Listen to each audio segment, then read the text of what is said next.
who the brand is, who they're actually marketing to, and the story that we're trying to tell throughout all the marketing.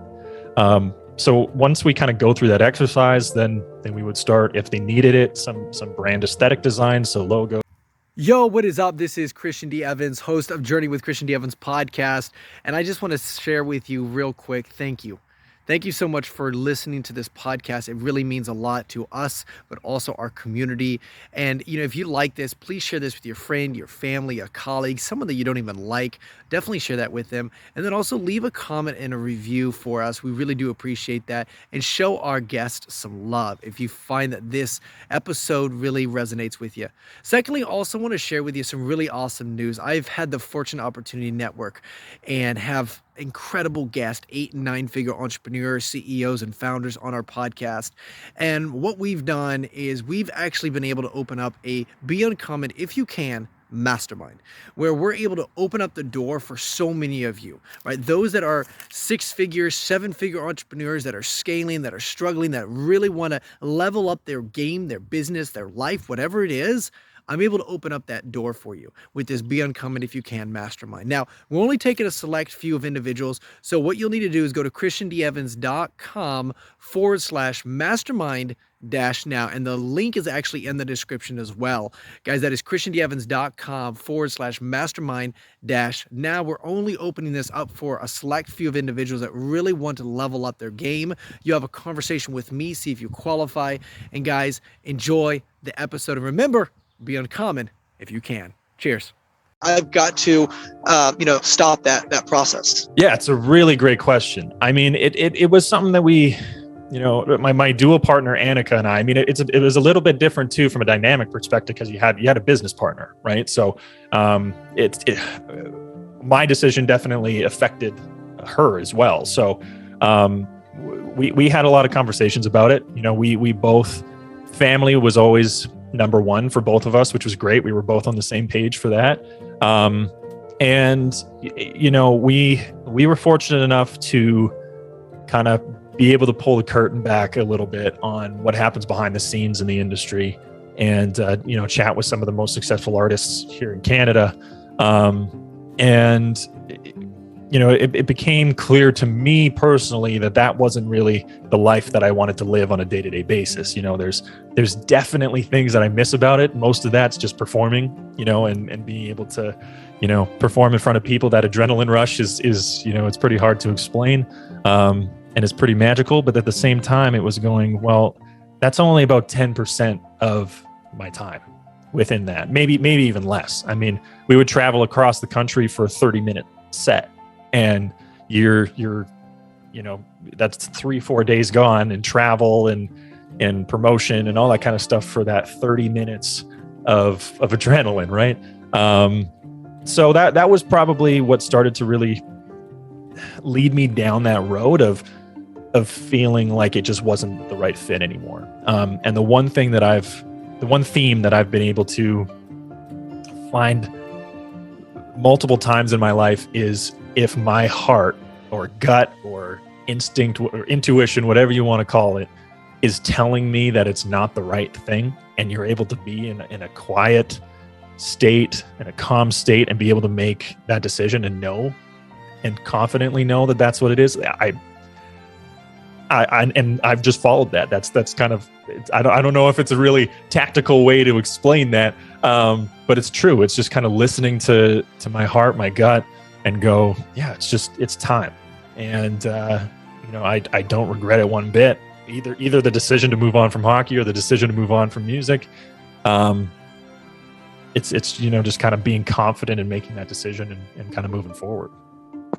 Yeah, and that's what I found so interesting, because a lot of individuals, it's easy to say no to something that's not producing, but it's very hard to say no to something that's actually producing and developing results, and you're actually seeing fruit from it. And it sounded like that path was producing. So I just give you a lot of credit, because there are sacrifices, and then we've always heard you got to sacrifice, and sometimes that is sacrificing your family, and it becomes a detriment to that. So totally. I think that's really awesome. when you're going through that decision process a little bit, because that's sacrifice, right? That's very. What was the uncertainty afterwards? Because it wasn't like you just pivoted very quickly from, hey, this amazing career to all of a sudden building your business.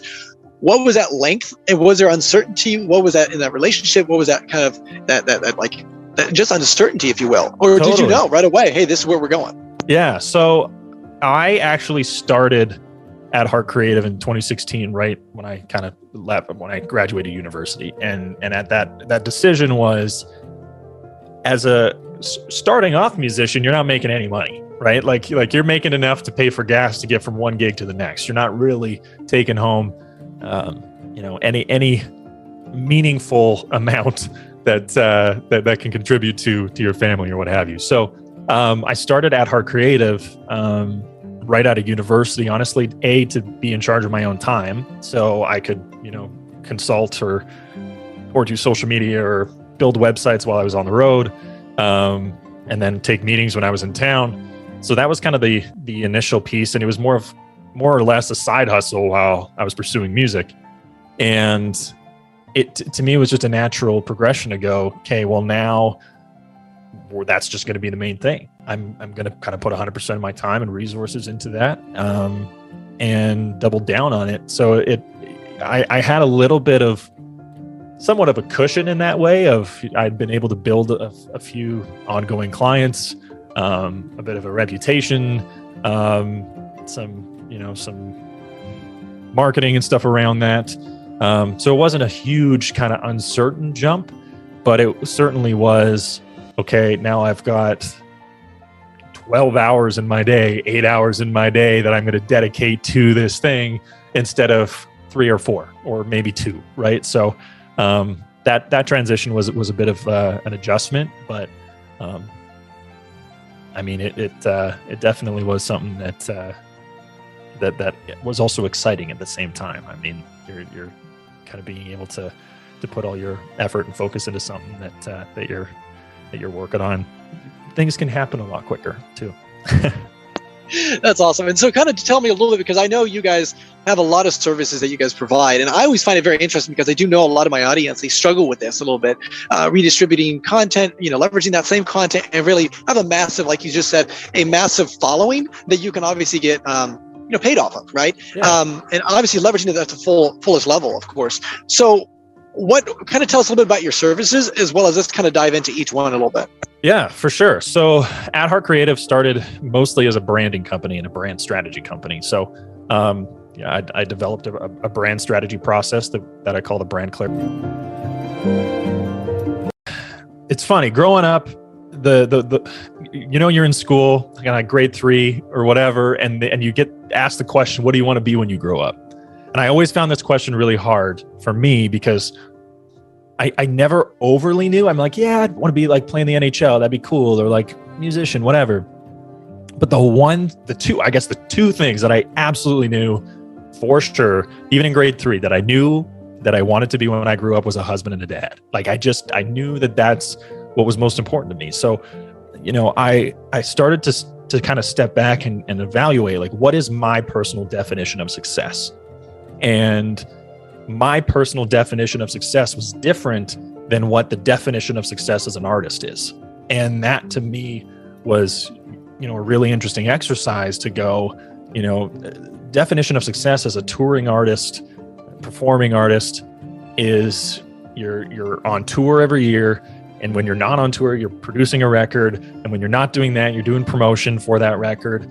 And you're always in the state of, building that career. And obviously, for me, the professional side of my life is still something that's important to me. But at the same time, it's going, I want to be able to be home and coach my kids' team, or, be at a dance recital, or like whatever that is. Like, I want to be able to do that, because to me, that is success. Right. And, the trappings of the artist career, to me, wasn't worth that sacrifice of sacrificing time with family.